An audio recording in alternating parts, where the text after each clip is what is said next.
you so much for all showing up. And quick note to all the folks in the crowd who disagree. I hope that nobody walks out. I hope that nobody shouts down, because this is a free country, and I'm hoping to have a fun conversation with everybody walking out.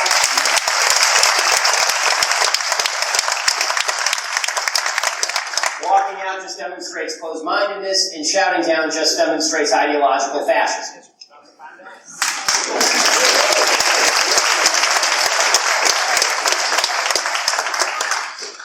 So first of all, thank you to Young America's Foundation. Thank you to all the students who brought me here. Thanks to Fred R. Allen for sponsoring this lecture series. Today, we're going to talk about all of these stupid, nonsensical words that your professors and administrators and some of your fellow students like to use to stifle debate and shut down opposition and excuse violence. That's what the left on campus, unfortunately, has been doing for generations, since the 1960s and 1970s, when all the left's ideological forebears took over the administrative buildings and became the professors and administrators who people are now trying to have fired because they're not sufficiently left. So today, here's what we're going to do. We're going to go through and we're going to debunk and talk about 5 of the left's favorite terms on campus. And these are all stupid and counterproductive terms. The first is diversity. The second is white privilege. The third is trigger warnings. The fourth is microaggressions. And the fifth is safe spaces. So we will hit the quintet of fun. Now, trigger warning. This may make some folks a little bit upset. Fortunately for me, I don't care. Let's jump right in. Let's start with diversity. So, everybody loves to talk about the merits of diversity on campus. Diversity is, in this view, basically what you see on the admissions folder, on the admissions packet. The picture that they stage where they get 5 kids of varying races and put them together to demonstrate just how diverse they are, the United Colors of Benetton and such. A few weeks back, I spoke at California State University in Los Angeles. And a few days before I was scheduled to speak, the president of the university decided that it would not be appropriate for me to speak, so he did what leftists are fond of doing. He canceled me.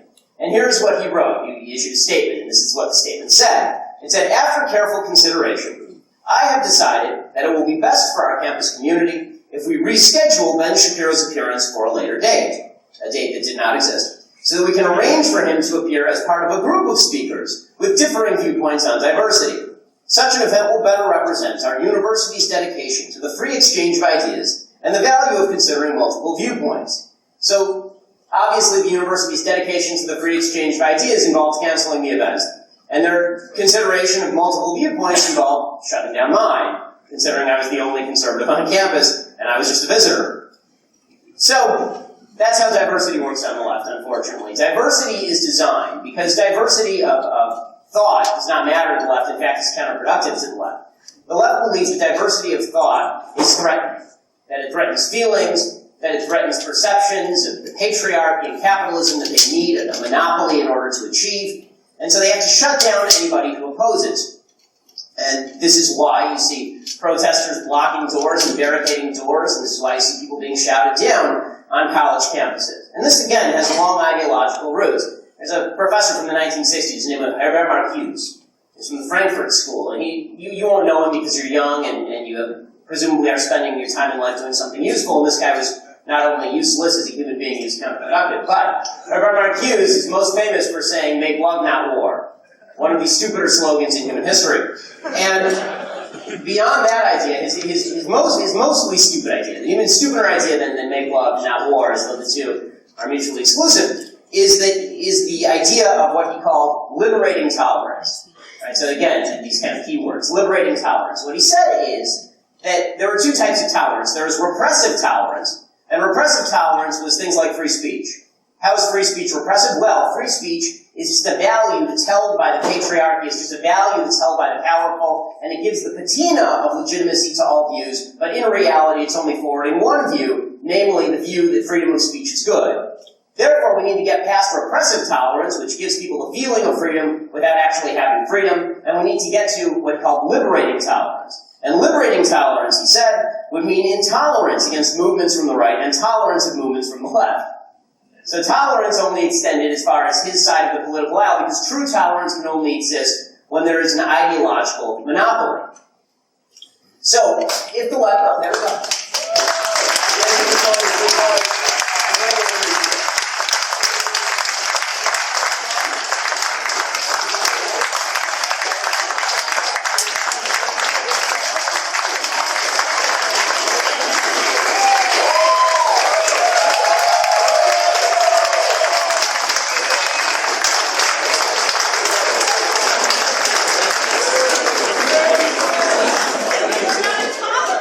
Doing yeoman's work from my perspective. I appreciate it. Thank you. By having you're not being tolerant either. Why is cheering intolerant?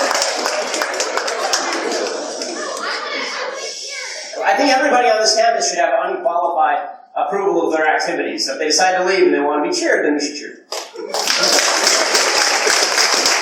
I would prefer that they stick around, but if they feel like leaving, then again, we wouldn't want to hurt anyone's feelings. You're being intolerant yourself, though. I'm sorry? By saying other people's opinions are stupid, you're being intolerant of other people's opinions yourself.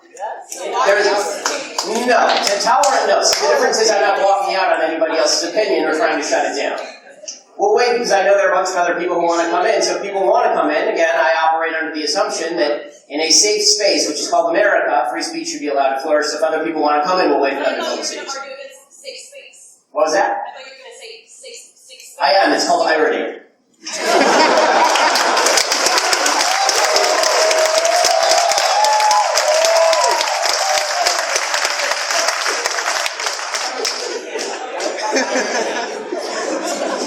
So we'll wait for a moment while there are others apparently outside who want to get in.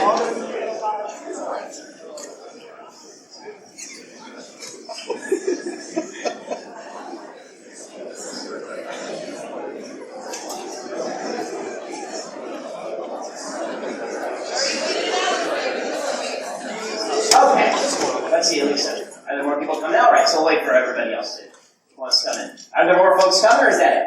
A lot more? Okay, well, wait a minute. Should we do a sing-along, or?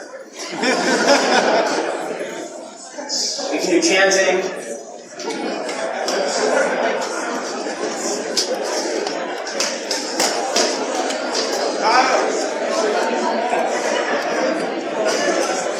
Wow, look at all these people.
So for those who just entered, brief recap of the speech. Brief recap.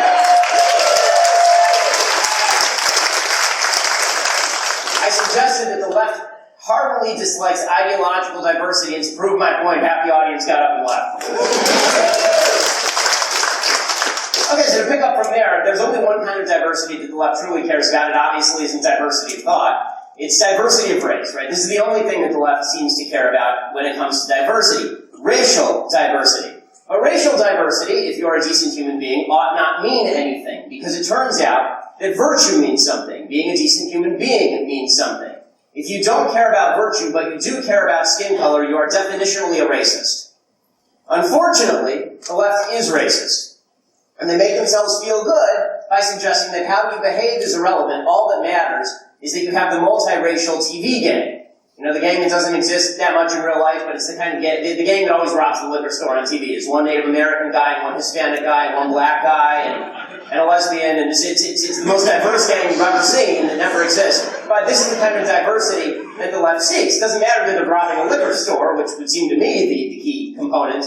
but it matters that they are racially or sexual or diverse in terms of sexual orientation. That's the part that matters. So what underlies this worship for diversity of skin color, which, for my money, is utterly silly, because again, I don't care if you're black, white, or green, I just care that you're a good person. And I think all good people should do that.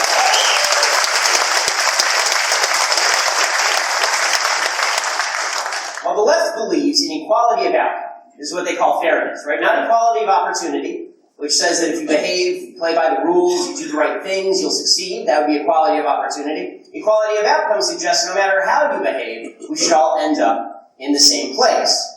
The left believes that the philosophy of individualism is actually insufficient, because that doesn't result in equality of outcome. If we're all individuals free to pursue our dreams and behave how we see fit, some people are going to succeed, and some people are going to fail. And what happens if members of a particular racial group, an arbitrarily defined racial group, what happens if members of that particular racial group tend to be less wealthy than members of another racial group? Well, according to the left's lights, this means that something deeply unfair has happened.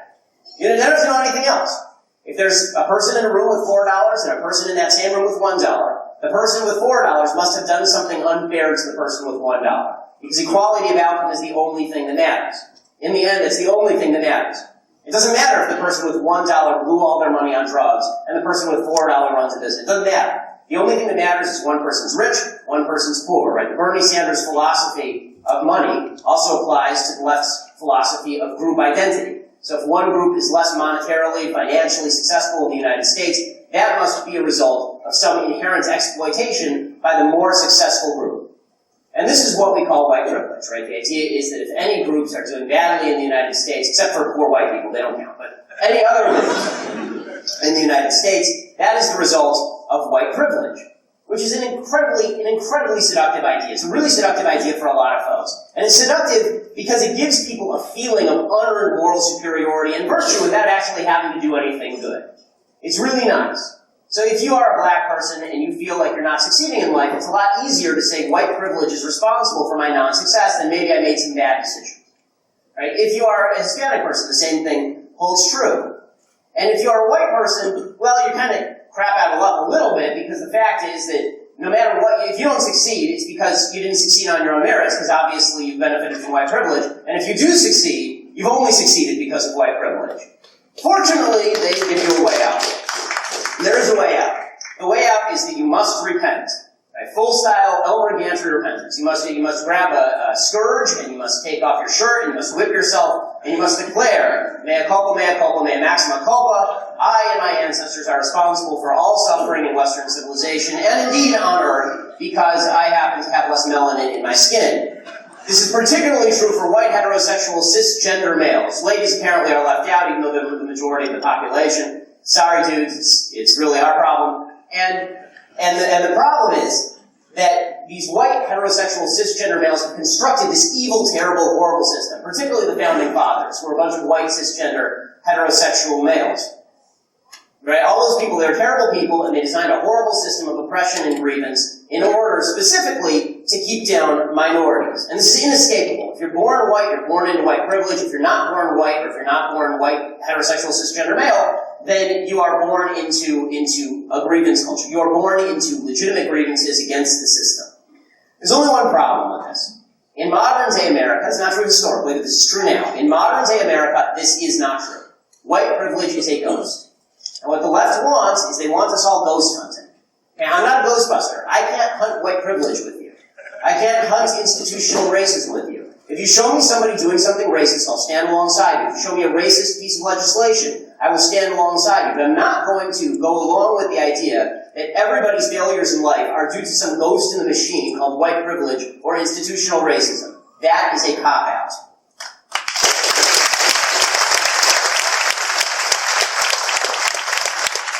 Here's the truth. In a free country like the United States, the decisions that you make, I mean, this is the hope of the United States, and it's true. The decisions that you make are going to impact your level of success.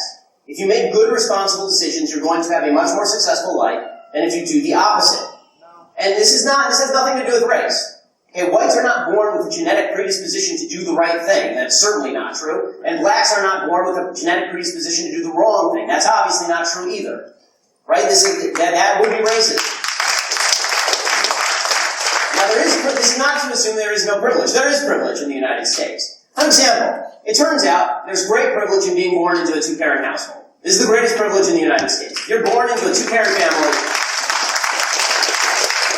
then you are privileged. You're experiencing parental privilege if you have two parents in the home. And it's true for every race, all the races. The poverty rate among two-parent black families is 7% in the United States. The poverty rate among single-parent white families is 22%. What happened to white privilege? Why aren't those whites in single-parent families doing better than the blacks in two-parent families? Because it turns out that having two parents is an actual privilege and race is not. The single greatest predictor of intergenerational poverty is single motherhood. White privilege is not responsible for anyone, any man, black, white, or green, getting a girl pregnant and then taking off. He's responsible for that. He's a jackass. And that has nothing to do with white privilege.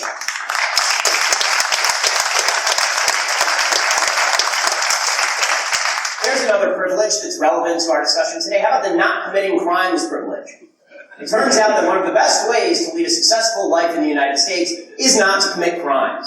The higher criminality rate in the black community is not the result of some evil white-skin privilege system. It's the result of individuals being criminals. There are not white people forcing black people to kill other black people in black areas of the United States. And what's going on in Baltimore right now is not the result of white privilege, not when more than half the population is black, the majority of the police force is black, the police commissioner is black, the mayor is black, and the Attorney General, for that matter, the Attorney General and the President of the United States are black. Hard to blame what's going on in Baltimore on the evil white people who don't run the system. And the fact is this: when it comes to policing, for example, the idea is that the police are the one, they're disproportionately arresting people. This is untrue. They are not disproportionately arresting people. By Department of Justice statistics, the reported crime rate in particular communities is precisely the same as the actual arrest rate in those same communities, and it's minorities who are reporting the crimes in black communities. When police do come into contact with black folks to take the Black Lives Matters movement, their silly cause and propaganda, police are actually less likely to kill black people than white people in confrontational circumstances, according to a study from Peter Moskos of John Jay College of Criminal Justice at City University of New York. As early as 1994, the Department of Justice surveyed felony cases in the country's 75 largest urban areas and found lower felony prosecution rates for blacks than for whites. The biggest problem the black community has with crime is there aren't enough police officers in their community, not that there are too many police officers in their community. As for racial profiling, one of the examples people like to use is the so-called racist stop and frisk system in New York City. Here's a quick statistic from the stop and frisk system in New York City that communist moron Bill de Blasio just got rid of. Okay, from January to June 2008, 98% of all gun assailants in the city of New York were Hispanic or black. In the stop and frisk statistics, 85% Hispanic or black. In other words, the police were disproportionately stopping and frisking people who were not Hispanic or black. How about speeding? How about driving while black? That's another favorite one. The police are looking out for black folks just to pull them over for no apparent reason. Well, the DOJ and New Jersey Attorney General commissioned a study in the 1990s because it turned out that there were a disproportionate number of black drivers being pulled over. Turns out there's a reason for that. There were a disproportionate number of black drivers speeding. It turns out that blacks were 25% of all speeders and 23% of the drivers who were actually stopped for speeding. How about sentencing disparities? The idea that if a black person gets convicted of a crime and a white person gets convicted of the same crime, the black person goes to jail for longer. When you get rid of the confounding factors, when you get rid of past criminal history, the nature of the crime, when you get rid of all of those things, it turns out that the sentencing disparities largely disappear. And as for the disparity between, the favorite now is the disparity between crack cocaine sentencing and powder cocaine sentencing. The disparity was brought about in the first place because crack cocaine is more addictive, more easily available in the inner city, and the people who originally pushed the sentencing disparity were black congresspeople from inner cities who were sick of watching their communities ravaged by crack. But all of this is apparently white privilege, all of it. Doesn't matter. And actually, as long as we're going this way, as long as we're going with the left's version of what equality constitutes, maybe we're living in an era of Asian privilege, considering that Asians are about to overtake white folks as the highest earning subgroup in the United States.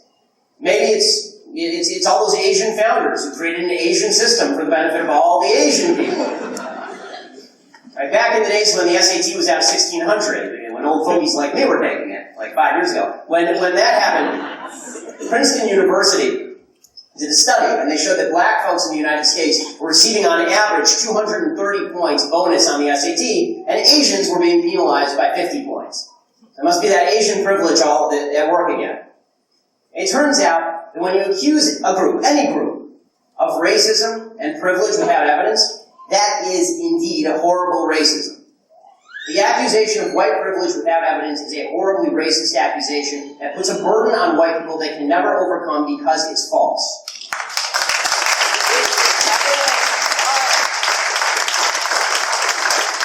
Now, there is one problem. The problem is that if you believe in the idea of individualism and that people should make their own decisions and bear the consequences of their own decisions, that's not good enough because, again, you're not going to come up with equality of outcome. You just get equality of opportunity. So, if you can't get rid of inequality in outcome, what do? Well, you decide to come up with a different metric for equality. So the new metric for equality won't be economic success, or life success, or job success. The new metric will be feeling success. Right? Everyone's feelings must be protected. We all have to feel special.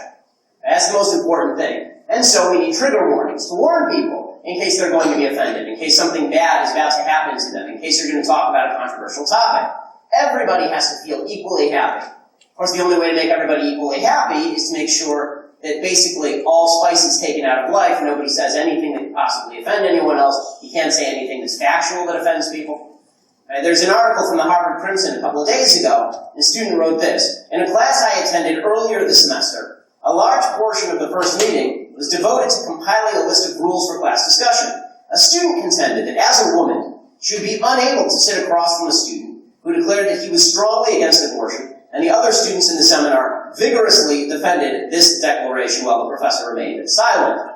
Because obviously we wouldn't want someone's feelings to be hurt by a different perspective. This is why people walk out of seminars, right? This is why people leave.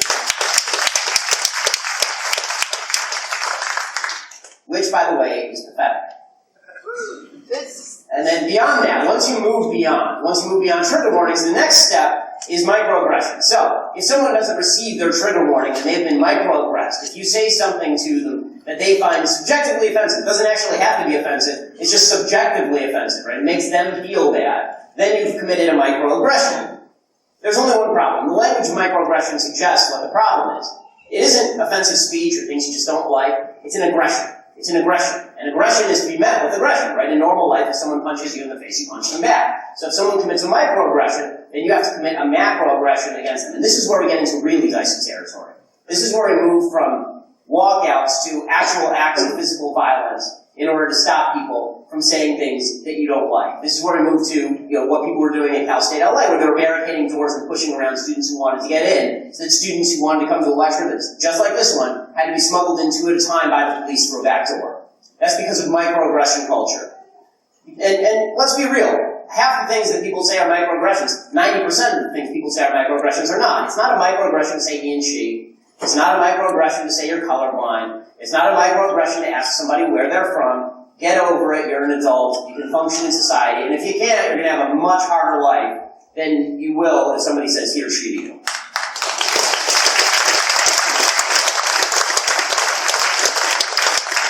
One of the problems, though, is that the microaggression philosophy has now begun to overtake the entire left throughout the United States. So I'll tell you a bit of a fun story, and to demonstrate how this is true. So, I don't know how many folks have seen this. About 6 months ago, I was on CNN Headline News with Dr. Drew. So I wouldn't expect very many people to have seen this because no one watches Dr. Drew. It's ready for terrible. And we were on to discuss, they had me on to discuss, I'm a pundit, so they had me on to discuss whatever the news of the day is. And the news of the day that day was that it was Caitlyn Jenner. Caitlyn Jenner was being given an ESPN Heroism Award, and they were going to determine whether Caitlyn Jenner was in fact eligible for sainthood, whether a couple more miracles had to happen before the new pope would saint Caitlyn Jenner. And so they asked me to come on the program, and I've been very clear about my perspective on transgenderism. I don't believe there's a magical machine or surgery or injection that makes men into women, because that's stupid. And so I've been very clear about this. Sorry, welcome to Biology 101. So,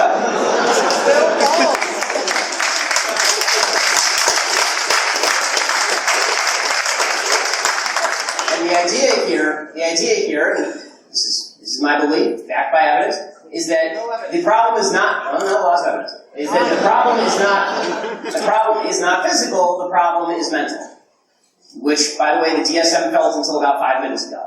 So, the fact is, this is my belief. You don't have to like the belief, obviously. Welcome to America. So, but herein lies the story. So, they have me on the panel, and as this is TV, and as Dr. Drew is lagging in the ratings, and as his producer is a former Jerry Springer producer, they decide that the best way to do this show will be to sit me on the panel next to a transgender person. Right? His name is Zoe Tur. He's a male to female transgender, formerly Bob Tur.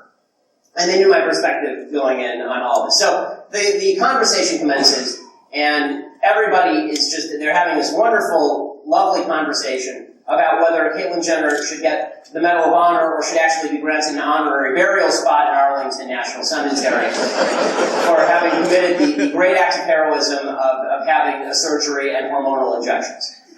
And so they finally come to me, and I said, I don't understand why we as a society are engaging in mass delusion. This doesn't make sense to me. And everybody disagrees, which is fine.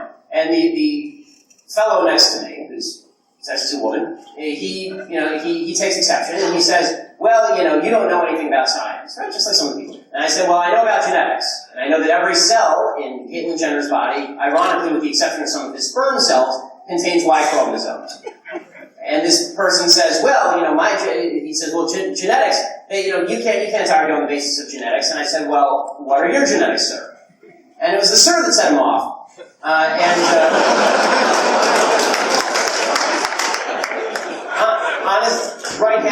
Honest to God, it was not meant to elicit a response. It's just that when I see a man, I call him sir, and when I see a woman, I call her ma'am. In any case, I say, what are your genetics, sir? And this fellow, in a voice significantly deeper than my own, grasps me by the back of the neck and says, if you don't cut that out, you'll go home in an ambulance. Which, first of all, doesn't make sense because you don't go home in an ambulance.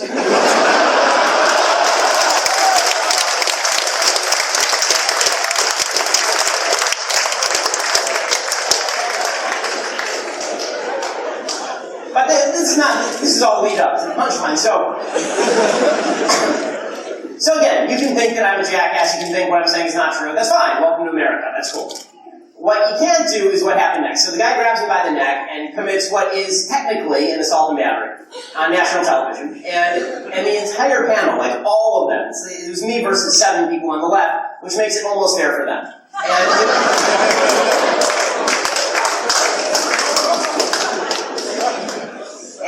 And all of them universally immediately turn on me.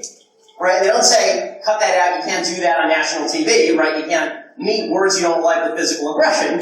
And by the way, physical aggression continued to the point where they had to have security walk me out to my car because this guy was saying, none of this was ladylike behavior.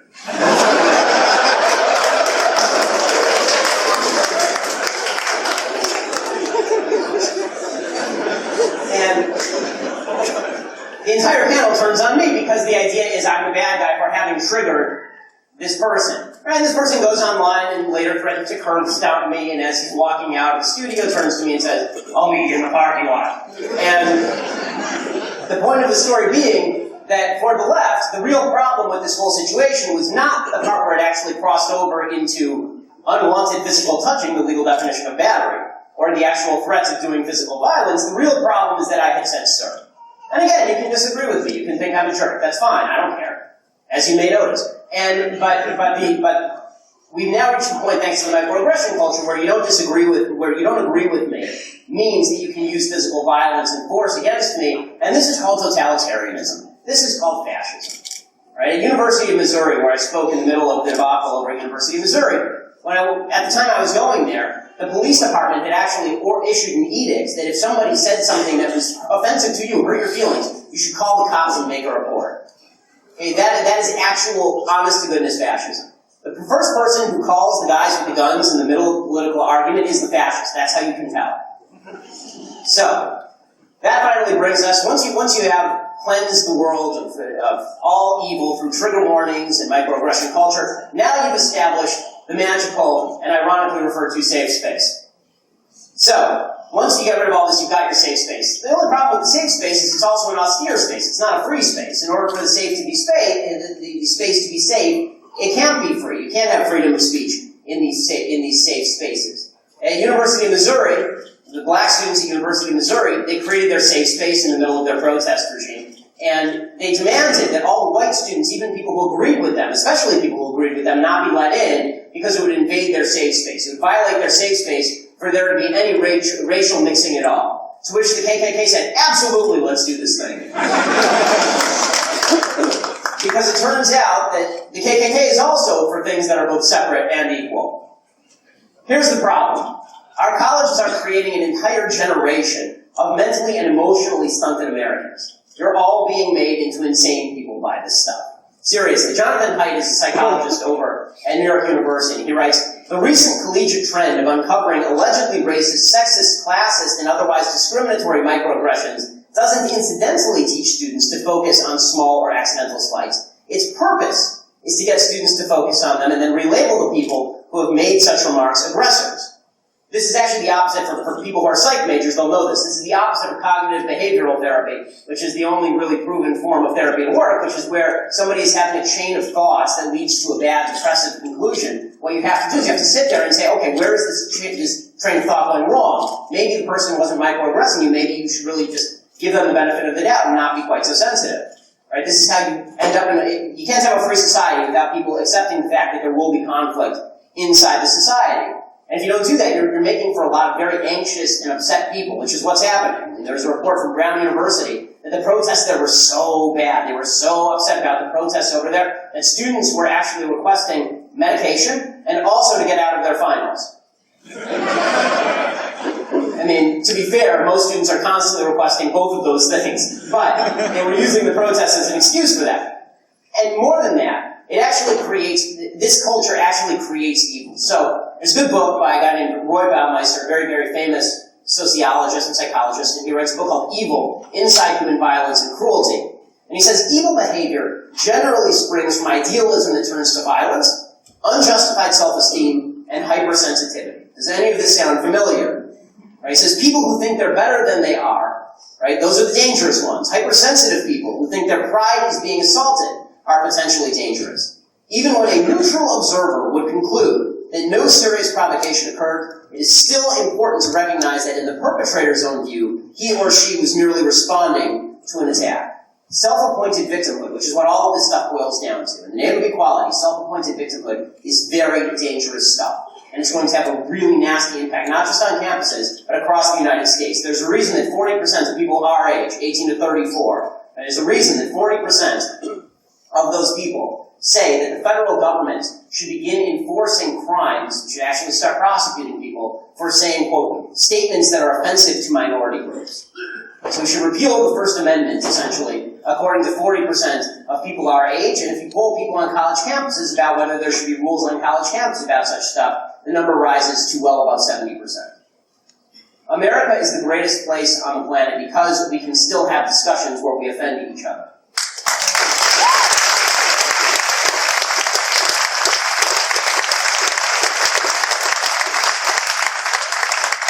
Is also the greatest place on the planet because it's a place where if you act decently, your chances of success in life are good. And so throwing these two things over, free speech and decency, in favor of group identity politics and a regime that says you just shout racist and white privilege and trigger warning and microaggression at people, this is the surrender of the good for the evil. It's the surrender of freedom for tyranny. It's the surrender of liberty to totalitarianism. That's something that we should all fight, because the truth is, these are things we should all unify around. Left, right, and center. This isn't even really a political point. If you're on the left, you should be for free speech, because who knows who's going to have the power next time? It may not be you. And if you're on the right, you should obviously be for free speech for the same reason. If you're on the left, you should be in favor of a system that promotes individual liberty, where your own skills are allowed to succeed in the marketplace and in the marketplace of idea. Because you are not going to succeed teaching your children that they are victims of an inherently racist system that, by the way, can never reach the utopian point where everything is cured. It just doesn't exist. The left will never rest because that utopia does not exist. We are in America. I mean, for all the problems I think America has, and I think we have a lot of them. America, for most of my life, has been as close to utopia on Earth as anything that has ever been created by mankind. And to blow that away,